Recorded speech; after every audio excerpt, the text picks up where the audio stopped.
요즘에 눈병이 유행이래. 손 씻기 잘해야 돼. 왜냐면 내가 눈병에 걸렸거든. 아폴로 눈병. 오늘은 나갔는데 비가 오더라. 그래도 비를 뚫고 갔지. 요즘엔 이렇게 통일적으로 다 끊어야 되는데 네, 번거롭긴 감사합니다. 한데 고생하십시오. 입주자 입장에서는 안심할 수 있는 것 같아. 내가 기술 창업을 한다 했잖아.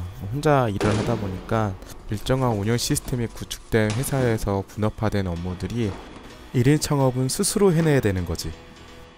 내 첫 기술 창업 영상을 보면은 방문 시사를 하고, 그리고 거기에 나온 결과를 가지고 현장에 대한 설명회를 진행하고, 그 결정된 사항을 가지고 현장에 어떤 구비될 수 있는 부분들을 누락 없이 준비해서 고객이 원하는 요구사항을 정확하게 해결해 주면 되는 것 같아. 사실 어떤 업종이든 이건 동일한 순서라고 생각을 해. 다만 회사에서 회사 리소스를 쓰는 거하고 내가 개인이 혼자 나와서 모든 일을 다 수반해서 하는 거랑은 큰 차이가 있잖아. 그러다 보니까 사람은 처음 하는 일에는 시행착오가 있을 수밖에 없지, 그지? 처음부터 잘나고 실수 없이 일을 원만하게 해결하는 사람은 거의 없어. 물론 있겠지만, 근데 나는 후자가 아니기 때문에 전자로서 너희랑 같이 한번 일을 진행해보면서 건우마 단계에서 일어설 때 생기는 생채기들, 그리고 굳이 안 해도 되는 실수들은 내가 한번 미리 겪어보는 식으로 이렇게 한번 진행해볼 거야. 그래서 내가 먼저 너희들에게 첫 번째로 조언해주고 싶은 내용은 사업자 등록증을 절대 먼저 내지 말라는 거야. 그 이유는 정말 간단해. 우리나라 정부지원금의 유형은 예비 창업자 패키지와 기존 창업자에 대한 패키지로 두 가지로 나눠져 있어. 물론 이제 재도약 패키지라고 해서 뭐 폐업을 하다든지 아니면 다시금 재창업을 하고 싶다 하시는 분들이 계셔서 거기에 또 맞는 패키지가 있긴 한데, 이제 내 영상을 보는 친구들은 이제 주니어라고 생각을 해서 이런 부분들은 투머치로 얘기할 때 내가 좀 공부를 해가지고 알려주도록 할게. 그리고 두 번째로 내가 조언해주고 싶은 내용은 매장이나 사무실을 낼 때는 신중하게 생각하고 그 지자체에서 보조해주거나 정부에 대한 창업센터들을 일단 입주기업으로 생각해보고 찾아보는 발품을 띄워봐야 된다는 거야. 내가 이번 영상의 첫 조언에서 얘기했던 것처럼 예비 창업자들한테 정말 좋은 지원 사업이 하나 있어.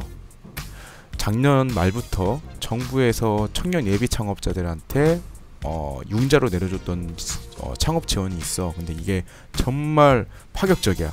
이게 개인당 2천만 원씩을 청년 불융자로 지원해 주는 건데, 이게 이해 쉽게 말하면은 지원 사업에서 내가 선정이 됐고 정부 자금을 받아서 사업을 했는데 신의 성시로 일을 열심히 했지만 내가 결과가 좋지 않아서 창업에 대한 부분에서 유지를 못하고 폐업을 하더라도 내가 빌렸던 지원금에 대한 채무를 내가 변제하지 않아도 된다는 그런 좋은 이점이 있는 거지.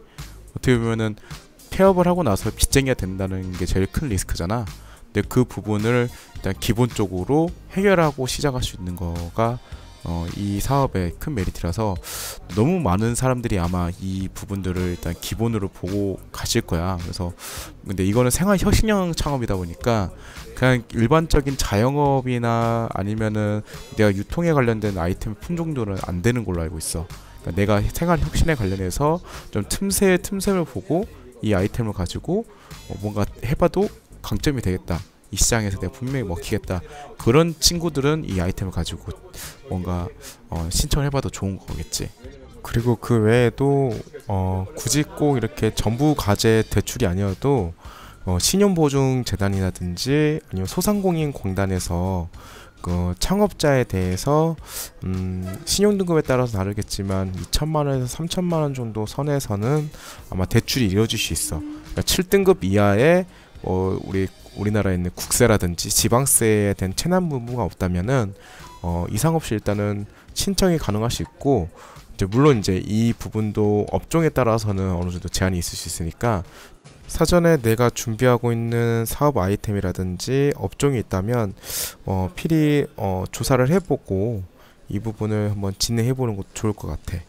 그리고 일단은 정부에서 공인한 재단이라든지 공단에서 보증을 해주는 거기 때문에 이율이 보통 2% 중반에서 3% 중반 내까지 아마 이렇게 받을 수 있을 것 같아.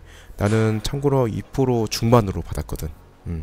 그런데 왜 나는 이거를 2.5%에 받았냐?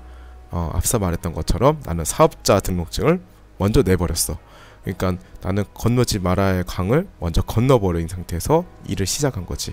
그래서 난 이 영상에서 너희들한테 꼭 전달해주고 싶은 내용은 사업자 등록증은 절대 내지 마. 먼저 그거는 정말 나중에 내가 다 알아보고 나서 내가 뭐 해당되는 사항이 없다고 하면은 그땐 사업자 등록증을 내도 되는데, 그게 아니라면 일단은 보류하고 한번 생각을 해본 다음에 사업자 내도 충분히 늦지 않은 것 같아.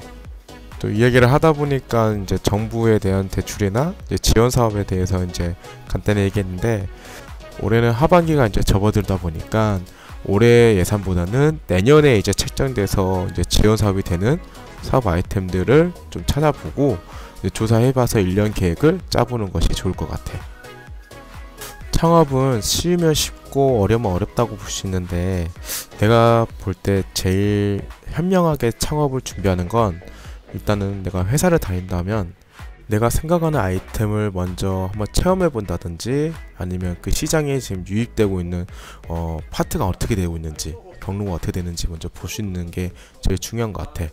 그리고 그 다음이 일단 정부에 대한 혜택 같은 부분들도 충분히 고려해서 시기적절하게 진입하는 것이 내 볼 때는 요즘에 리스크 없이 시장에 창업할 수 있는 좋은 방법이고 과정인 것 같아.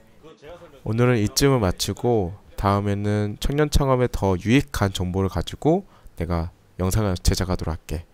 오늘도 수고했어. 안녕.